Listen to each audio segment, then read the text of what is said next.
कौन सी ऐसी आदतें हैं और कौन से ऐसे फूड हैं जो एजिंग फैक्टर को तेज करती हैं? फूड्स में तो बहुत स्पष्ट है, sugar, processed food, bread, biscuit, नमकीन, फ्रूट जूसेस, कोल्ड ड्रिंक्स, इस तरह की चीज़ें, और जो भी आपको डिहाइड्रेट करे, टी, कॉफ़ी, अल्कोहल, चॉकलेट्स, ये सब फास्ट एजिंग की तरफ आपको ले जा सकता है।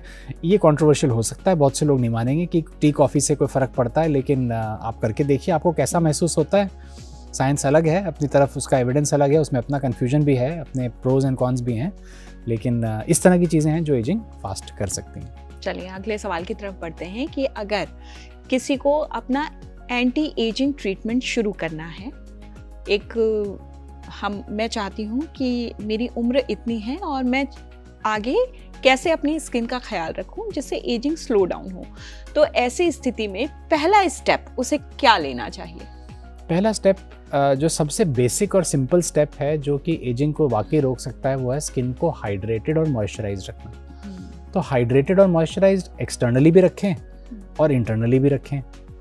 दूसरी चीज़, हल्की फुल्की एक्सफोलिएशन कर सकते हैं, low intensity AHA BHA use कर सकते हैं, वो भी हफ्ते में 2 दिन 3 दिन कर सकते हैं। रेटिनाल्डिहाइड या रेटिनाल कहीं सेफर है रेटिनोइक एसिड या रेटिनॉल से, काम भी करता है, उसको हफ्ते में 1-2 दिन यूज़ करा जा सकता है। बहुत से पेप्टाइड्स आ गए हैं, तो बेहतर यही रहता है कि एक बार समझ के कस्टमाइज रिजीम करें। लेकिन हाँ, मॉइस्चराइज़र का रोल बहुत बड़ा है, उसके लिए आप अलग अलग तरीके से स्किन को मॉइस्चराइज कर सकते हैं। और मैं सन प्रोटेक्शन पे भी आना चाहूँगी। सन प्रोटेक्शन, उस पर बात करनी बहुत ज़रूरी है, क्योंकि आजकल ख़ास तौर पे लड़के जो होते हैं वो सन प्रोटेक्शन को ज़रूरी नहीं मानते। सन प्रोटेक्शन कुछ हद तक आवश्यक है, लेकिन यहाँ मेरा मतभेद रहता है अपने कुलीग से भी, और जहाँ तक जो साइंस हमें पढ़ाई गई है उससे भी मैं थोड़ा सा विपरीत जाता हूँ इसमें। हमें वाकई सन एक्सपोजर बहुत कम मिल रहा है। हमें कितना धूप मिलता है, हम कहाँ कितनी देर धूप में बैठ पाते हैं। लेकिन डॉक्टर्स तो कहते हैं कि अगर आप अपने घर के अंदर भी हैं, आपको बाहर नहीं भी जाना, एक्सपोजर नहीं है सूरज का, तब भी आपको घर पे भी सन प्रोटेक्शन लगाना चाहिए। घर पे इस तरह की, जैसे हमारे स्टूडियो में लाइट्स हैं, ब्लू लाइट्स हैं, इस तरह की ब्लू लाइट्स नुकसान कर सकती हैं, लेकिन natural sun exposure in moderation बहुत फायदेमंद होता है। इसमें बहुत सारी ऐसी किरणें आती हैं जो आपके स्किन को बहुत फ़ायदा पहुंचाती हैं। तो moderate sun exposure 20 to 60 minutes तो आवश्यक है। सीधी किरणें आए, गाड़ी में चला रहे हैं और कांच से छन के आ रही है, वो अलग हो गई। तो कुछ हद तक सन एक्सपोजर आवश्यक है।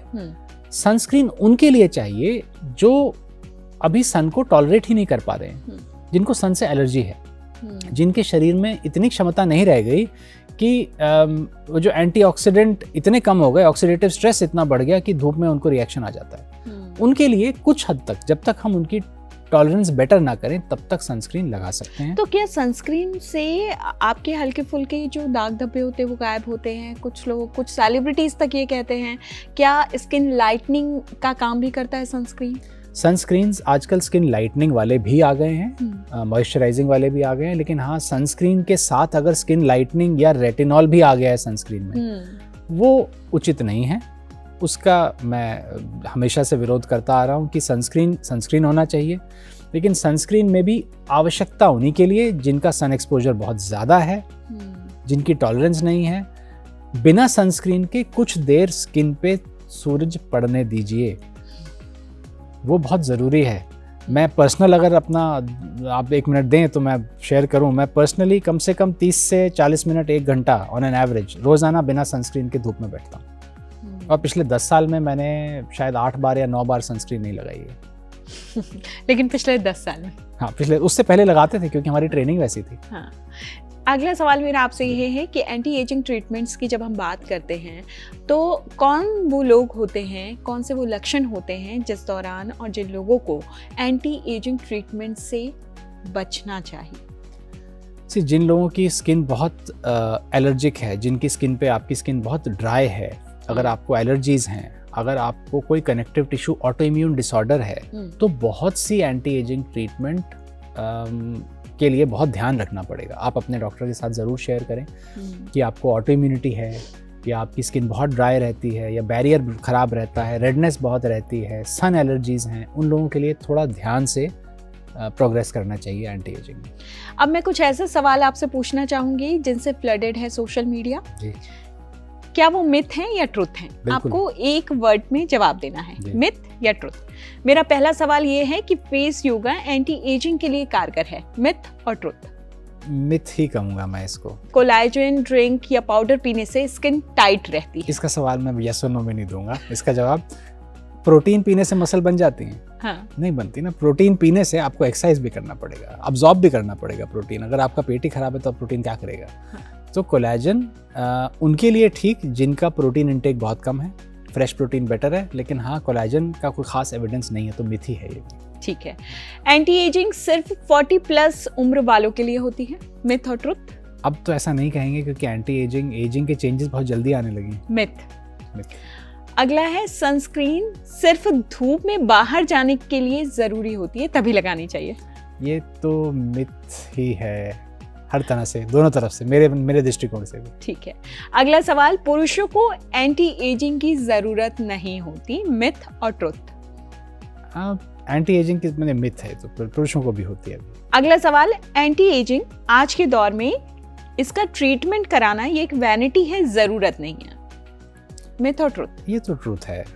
एंटी एजिंग ट्रीटमेंट तो ट्रूथ है, वैनिटी ही है वो, लेकिन अगर आप इंटरनल करें तो वो जरूरत है। अगला सवाल मेरा आपसे ये है कि क्या घरेलू नुस्खे सचमुच काम करते हैं स्किन पर और एंटी एजिंग होते हैं वो?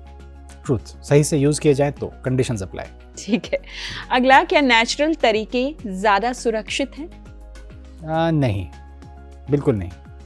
तो ये बहुत इंपॉर्टेंट इसलिए था ये सवाल क्योंकि बहुत सारे लोग नेचुरल तरीके से करेंगे, नेचुरल तरीके से लेंगे जो भी उनको सप्लीमेंट अगर इसके चाहिए। लिए मैं पेशेंट को समझाता हूँ कि बहुत सेफ नहीं है, कि नेचुरल मतलब सेफ नहीं। नेचुरल तो अफीम भी है, तो नींद के लिए आप अफीम खाना शुरू कर देंगे क्या? अब ब्लड प्रेशर का पेशेंट है, उसको नमक नेचुरल है दे देंगे तो क्या होगा उसका? नहीं, ठीक नहीं होगा। अगला सवाल मेरा आपसे ये है कि एंटी एजिंग के नाम पर जितनी क्रीम्स बेची जा रही हैं, क्या उनसे वाकई उम्र कम होती है, मिथ और ट्रुथ? सबसे तो नहीं, तो ट्रुथ। फर्क तो पड़ता है, फर्क पड़ता है। जाते जाते मैं आपसे चाहूंगी कोई ऐसे 3 सलाह आप हमारे दर्शकों को दें जो एजिंग को स्लो करे, उनकी स्किन को बेहतर रखने के लिए काम करे। सबसे पहली चीज, मॉइस्चराइज करें, हाइड्रेटेड रखें, न्यूट्रिशन सप्लीमेंट और डाइट पे बहुत ध्यान दें, स्लीप पे बहुत ध्यान दें, स्ट्रेंथ ट्रेनिंग पे बहुत ध्यान दें। एक्सटर्नल ट्रीटमेंट हमेशा कस्टमाइज होगा, इसलिए एक्सटर्नल ट्रीटमेंट में एक सबसे सिंपल स्टेप मॉइस्चराइजेशन।